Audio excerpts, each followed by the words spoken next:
he becomes a legend in the black community.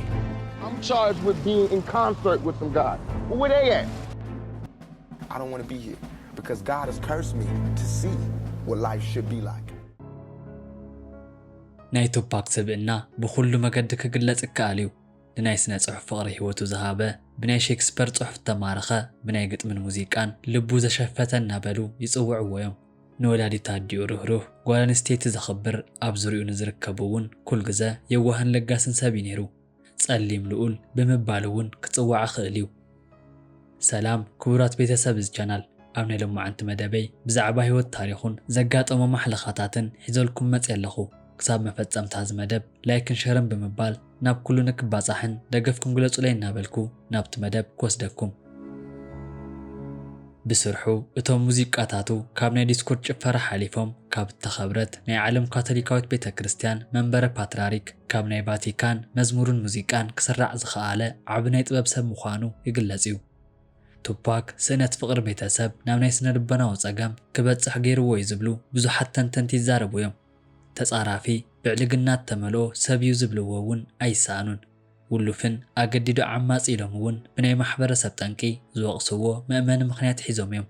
ኣይኮነን ንካልእ ተሪፉ ንማሕበረሰብ ክጠቅም ንርእሱ ካብ ጸገም ዘየውፀአ በካና ኢሎም ዝፈርድሉ እውን መሊኦም እዮም። እቲ ሓቂ ንምዝራብ ግና ቱፓክ ብኩሉ መዳይ ክግለጽ ዝኽእል ኣዝዩ ሕውሳስ ዝኾነ ስብዕና ዘለዎ ሰብ እዩ ነይሩ። ኣብ ናይ ሙዚቃ ዓለም ዲርማማ ኢሉ ብናይ ፍቕሪ ኣዳብ ናይ ሰባት ልቢ ኣትዩ ከብኪ ክእል እዩ። ሂደም ኣፒሉ እውን ብጽልን ሕነም መፍዳይን ናይ ሰባት ልቢ ተመሊሱ የደንዝዝ እዩ። ቱፓክ ኣማሩ ሻኩር ግጥምታቱ ልክዕ ከም ቦምባ እዮም። ዜማታቱ ድማ ኒውክሌር ክበሃል ይኽእል እዩ። ናይ ቱፓክ ስራሕቲ ከም መነቓቕሕቲ መንፈስ ንምሕዳስን ርእስኻ ንምልዋጥን ወይ እውን ንገበን ርእስኻ ንምልዕዓል ክተውዕሎም ትኽእል ኢኻ። ናይ ቱፓክ ስብዕና ይኹን ስራሕ ሰባት ይርድኡሉ እዮም። ንጸለምቲ ህዝቢ ብሓፈሻ ናይ ናጽነት ወነ ዘላበሰ ስራሕቲ ምስርሑ እውን ብዙሓት መስኪሮም እዮም። ስብዕንኡ እውን ንጸለምቲ ናይ ኩርዓት መልዓሊ ምዃኑ ብዙሓት ይዛረቡ እዮም። እቶም ብልክዑ ዝፈልጥዎ ዝግብኦ ክብሪ እንትህብዎ እቶም ብርሑቕ ዝዕዘብዎ ድማ ስሙ ኣብ ምጽላም ደቂቕ እውን ኣይቋረጹን። ኣብ 1966 ኣብ ካሊፎርንያ ተመስረተ ናይ ጸለምቲ ኣሜሪካውያን ብላክ ፓንተር ፓርቲ ጸለምቲ ካብ ጻዕዱ ናጻ ዝወጹሉን ማዕርነቶም ዝረጋገጸሉ ብናይ ሽጉጥ ኣፈ ሙስጥራ ኢሎም ዝኣምኑ ጽንኩር ትካል እዩ ነይሩ። ናይ ቆርበት ሕብሪ ኣድልዎ ትገብር ዝነበረት ናይቲ ግዛእ ኣሜሪካ ናይቶም ጸለምቲ ሕድሕድ ምንቅስቓስ ብናይ ጸጥታ ሓይልታት ዓይኒ ኣብ ተጠንቀቕ እዩ ነይሩ። ናይቲ ሰዓት ኣሜሪካ ይትረፍዶ ንጸለምቲ ብሓይሊ ናጻ ከውጾም ኢሉ ንዝኣምን ብላክ ፓንተር ትካል ፍጹም ሰላማዊ ንዝኾነ ማርቲን ሉተር ኪንግ ከይተረፈ ዘይጥዕምቲ ጨካን ሃገር እያ ነይራ። ናይ ብላክ ፓንተር ፓርቲ ኣመራርሓ ብናይ ጸጥታ ሓይሊ ክህደኑ ይጅምሩ። ካብቶም ላዕሎት ሓለፍቲ እታ ሓንቲ ድማ ኣፌኒ ሻኩር ትጽራሕ እያ። ኣፌኒ ሻኩር ምስቶም ናይ ቃልሲ መሳርሕታ ካብ ግዛኣት ናብ ግዛኣት ካብ ከተማ ናብ ከተማ ኣብ ምንቅስቓስ እንኮላ ካብ ሓደ ናይቲ ፓርቲ ኣመራርሓ ንቱፓክ ጠኒሳቶ እያ። ኣብቶም ካልኦት ኣመራርሓታት ናይ ሕሶት መረዳእታን ክስን ክቐርቦም ከም ዝጸንሐ ኩሉ ንኣፌኒ ሻኩር እውን ኣብ 1967 ብገበን ሒዞም እዮም።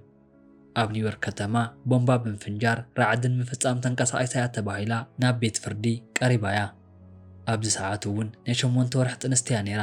ይኹን እምበር ናይ ሕጊ ፍልጦ ዋላ እኳ ተዘይሃለዋ ነቶም ከሰስታ ግና ኣብቲ መጋባእያ ሞጊታ ንርእሳ ተኸላኺላ እያ። ኣብ ኒውዮርክ ሃርለም ምስ ተገላገለት እውን ንወዳ ሉሴን ፓሪሽ ክሮስ ብምባል ሰይማቶ እያ። ድሕሪ ዓመት ንድሓር ግና ስሙ ብምልዋጥ ቱፓክ ኣማሩ ሻኩር ኢላቶ እያ። ኣብዚ ሕጂ ፔሩ ኣብ ዝበሃል ከባቢ ብዝነበረ ናይ ኢንካውያን ስልጣን ዝፍለጠሉ ቱፓክ ኣማሩ ካልኣይ ተባህለ ናይቲ ጦረኛ ስም እዩ ነይሩ። ቱፓክ ኣማሩ ኣብ 18 ክፍለ ዘመን ኣብ ልዕሊ ናይ ስፓኛ ባዕዲ ግዛኣት ወታደራት ብምስልጣን ወግእ ዝኸፈተ ብጅግንነት ዝጽዋዕ ሰብ እዩ። ናይ ጸለምቲ ተቓላሲት ዝነበረት ኣፌኒ ሻኩር ንወዳ ናይዚ ሰብ ስም ንምሃብ ብዙሕ ምኽንያት ነይሮም እዮም። በቲ ትኽተሎ ናይ ጸሊም ሓርነት ተገዲዳ ጥራይ ዘይኮነስ ወዳ ንናጽነት ዝቃለስ ጀግና ንክኸውን እውን ትምኒት ስለ ዝነበራ እዩ። ናይ ቱፓክ ኣደ ኣሌዝ ፋያ ዊልምስ ዝብል መጸውዒዓ ናብ ኣፌኒ ዝለወጠትሉ ግዜ ናብ ብላክ ፓንተር ኣባል ምስ ኮነት እዩ ነይሩ። ኣብ 69 ዕድሚኣ ብ2016 ዝሞተት ኣፌኒ ኣብ ናይ ኣሜሪካ ናይ ጸለምቲ ናጽነት ቃልሲ ውሽጢ ስመን ካብ ዝጽውዓ ኣዋልድ ተቓለስቲ እታ ሓንቲ እያ። ናይ ቱፓክ ወላድ ኣቦ ቢሊ ጀራርድ ዝበሃል ልክዕ ከም ኣድዩ ናይ ብላክ ፓንተር ኣባል ሰብ ምንባሩ ቱፓክ ገሊጹ እዩ። ቱፓክ ወዲ 5 ዓመት ምስ ኮነ ግና ኣቦኡ ካብ ቤተሰቡ ተነጺሉ እዩ። ወዲ 23 ዓመት ክሳብ ዝኸውን እውን ተመሊሶ ይረኣዮን። ኣብ ሓደ ሰዓት ኣብ ቦታ ዝህልወኒ ፍሉይ ሰብ ክኸውን ነይረ ኮይኑ ግና ዕድመይ ሙሉእ ዘሕለፍክዎ ሞይቱ ለብም እማን እዩ ነይሩ ክብል ኣብ 1996 ንሻይንፍ መጽሔት ገሊጹ እዩ። ኣፌኒ ንቱፓክ ካብ ተወለደ ድሕሪ 2 ዓመት ሞቱሉ ሻኩር ዝበሃል ብምልላይ ሓንቲ ጓል ወሊዳ እያ። ሴኪያት ተባህለት ሓፍቲ ዝረኸበ ቱፓክ በትናሃታ ኣቦ ሻኩር እናተባህለ ክጽዋዕ ከም ዝቐጸለ እውን ገሊጹ እዩ። ኣፌኒ ሻኩር ኣቦን ኣደን ቀጺሉ እውን ከም ሓውን ሓፍትን ኮይና ከም ዘዕበየቶ ቱፓክ ኩሉ ግዜ ይዛረብ። መጽሓፍ ምንባብ፣ ግጥሚ ምጽሓፍ፣ ቴሌቪዥን ምርኣይን ናይ ዕለታዊ መዘክር ንክጽሕፍን ካብዚ ሓሊፉ ድማ ልዕሊ ዕድሚኡ ዝበሰለ ንክኸውን ከም ዝገበረቶ ገልጽ እዩ። ናይ ኣዲኡ ከቢድ ጽዕንቶ ዝሓደሮ እዚ ንኡስ ቱፓክ ግና ምስቲ ማሕበረሰብ ንክመሳሰል ኣጸጊሙሉ እዩ። በቶም ናይ ዕድሚኡ ማንዛ ዝኾኑ ቆልዑት እውን ጥቃዕቲ ይበጽሑ ነይሩ እዩ። ናይ ቱፓክ ኣደ ብናይ ፖለቲካ ረኣያን ናይ ብላክ ፓንተር ኣባል ብምዃናን እዚ ቤተሰብ ብዙሕ ተጎሳቂሉ እዩ።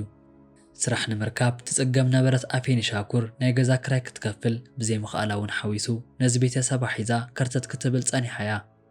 እዚ ቤተሰብ ንመበል 18 ግዜ ገዛ እንትልውጥ ግና ቦታ እውን ከይተረፈ ለዊጡ እዩ። ናይ ቱፓክ ቤተሰብ ካብቲ ዝነብሩሉ ኒውዮርክ ተፈናቒሎም ናብ ባልቲሞር ከተማ ኣቱ።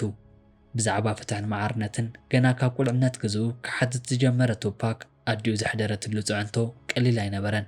ናይ ስነ ጽሑፍን ጥበብን ዝቐርብ ልቢ ተዘይህልዎ ነይሩ ገና ኣብ ግዜ ቁልዕነቱ ኣብ ሕማቕ ጎዳና ክወድቕ ይኽእል ከም ዝነበረ ብዙሓት ገሊጾም እዮም።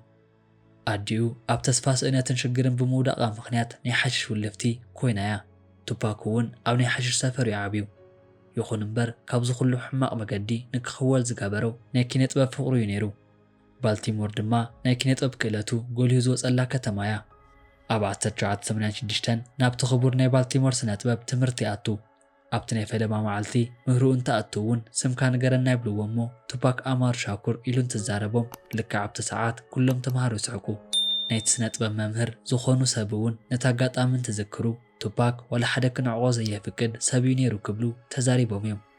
ካብቲ ኮፍ ዝበለሉ ተላዒሉ ቱፓክ ኣማሩ ማለት ንናጽነት ዝቃለስ ዓቢ ናይ ኢንክ ሓርበኛ ምዃኑ ታሪክ እናጸርሐ ብዘገርም ኣገላልጻ ብዛዕባ ስሙ ነቲ ክፍሊ እንተረድእ እቶም መምህሩ ካብ ተዘክሮ ገሊጾም እዮም። ቤኪ ሞሲንግ ተባህለት ሓቢራቶ ትመሃር ነበረት ጓል ንባዕሉ ንቱፓክ ኣብቲ ሰዓት ኩላና ሓቢሩና ንክኸውንን ምሳና ክሰርሕ ንደልዩ ተምሃራይ ኮይኑ እዩ ክትብል ምስክር ቃላ ሂባ እያ። መምሃራና እውን ኣብ መድረኽ ዝቐርብ ነገር ኩሉ ንቐደም ንዕኡ ንክህብዎ ጀሚሮም እዮም።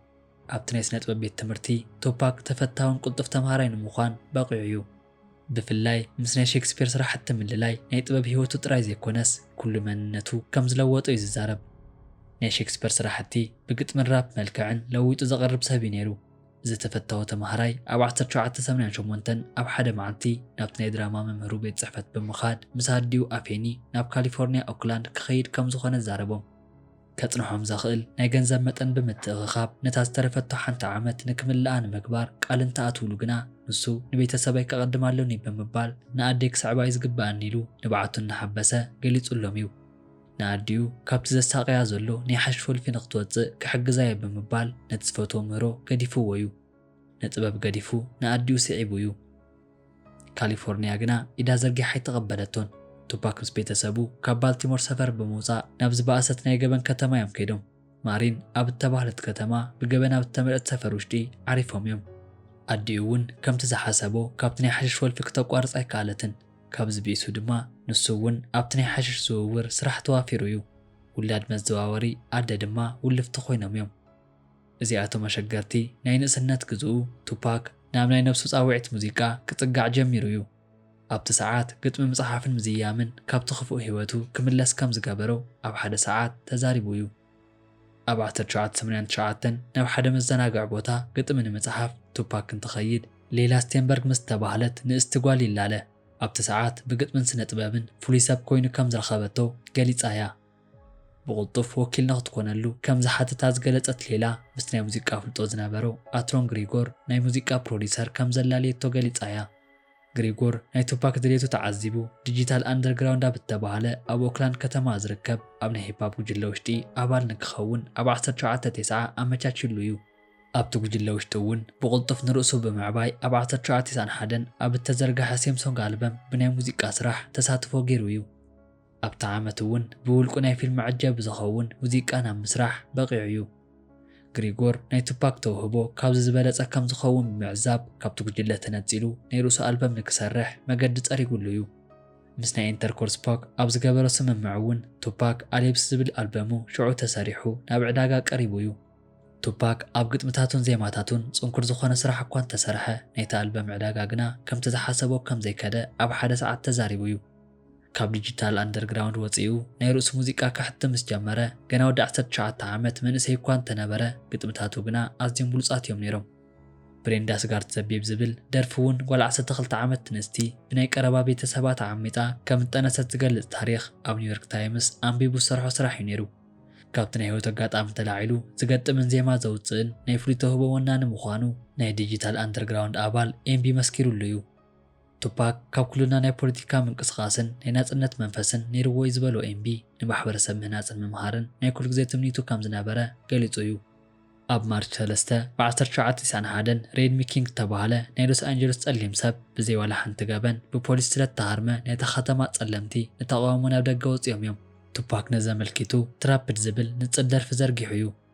ኣብ ኦክቶበር 17 ብ1991 ኣብ ኦክላንድ ውሽጢ ንቱፓክ ንእግረኛ ብዘይፍቀድ መገዲ ተጓዒዝካ ብምባል ፖላይስ ሒዞም ሞዮም።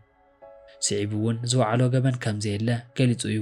እቶም ፖላይስ ግና ውንኡ ክሳብ ዝጠፍኦ ሃሪሞም ሞዮም። ብርግጽ ቱፓክ ንናይ ኦክላንድ ፖሊስ ከሲሱ ነይሩ እዩ።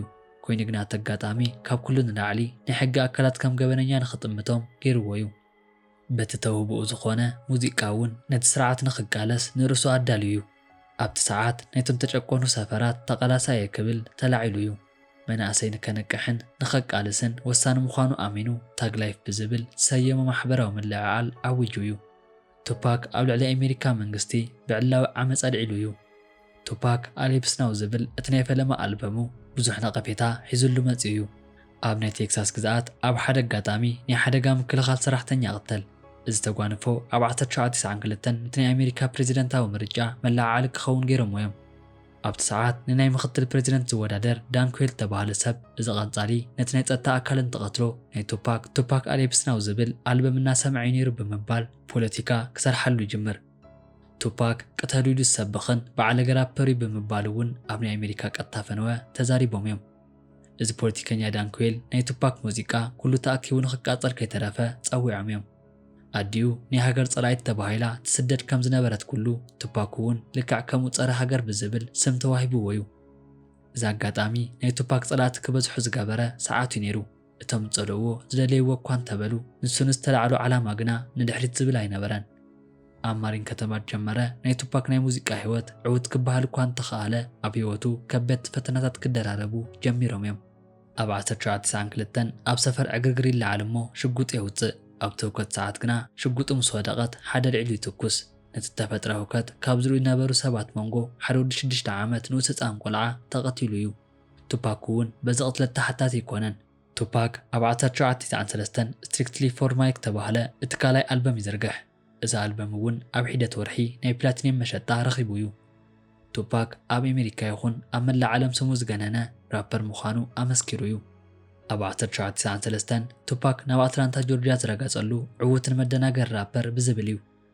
ኣብ ሓደ ጸልማት ክልተ ጻዓዱ ንሓደ ጸሊም እንተሃርምዎ ይዕዘብ።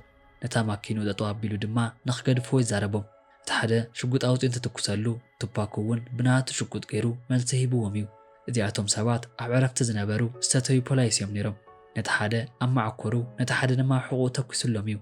እዚኣቶም ፖላይስ ዋላ እኳ እንተፈራርሕዎ ቀዲሞም ከም እተኮስሉ ስለ ዘመስከረ ግና ቱፓክ ናፃ ወፂኡ እዩ።